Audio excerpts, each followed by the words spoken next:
Everyone, আসসালামু আলাইকুম। চলে আসলাম ঈদের আগের দিন দুপুরের সুন্দর একটি লাঞ্চ থালি নিয়ে। তো প্লেটের সাথে সব বাটিগুলো আমি সুন্দর করে সাজিয়ে নিয়েছি। তারপরে প্লেটে ভাত দিয়ে দিলাম।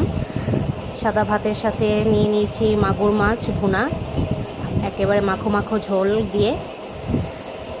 তারপরে হালকা যতটুকু ঝোল আছে ওটাই আমি ফ্রিজে তুলে নিয়েছি। বাটিতে দিয়ে দিলাম দুন্দুলের তরকারি। দুন্দুলের সাথে রুই মাছ রান্না করেছিলাম পাতলা ঝোল করে, সেটাই বাটিতে দিয়ে দিলাম। তারপর অন্য আরেকটা বাটিতে দিয়ে দিলাম মসুরির পাতলা ডাল। প্রচুর কাজের মাঝেও না খেয়ে তো আর থাকা যায় না, তো মোটামুটি চেষ্টা করেছি সুন্দর একটা লাঞ্চ থালি সাজানোর। তারপরে দিয়ে দিলাম প্লেটে লেবু এবং কাঁচামরিচ। আসলে এটা না হলে লাঞ্চ থালিটাই অসম্পূর্ণ থাকে, সেজন্য লেবু আর কাঁচামরিচটাও দিয়ে সাজিয়ে নিলাম। তো ভিডিওটি কেমন লাগলো অবশ্যই জানাবে, ভালো লাগলে সাবস্ক্রাইব করবে যেন নতুন ভিডিও আপলোড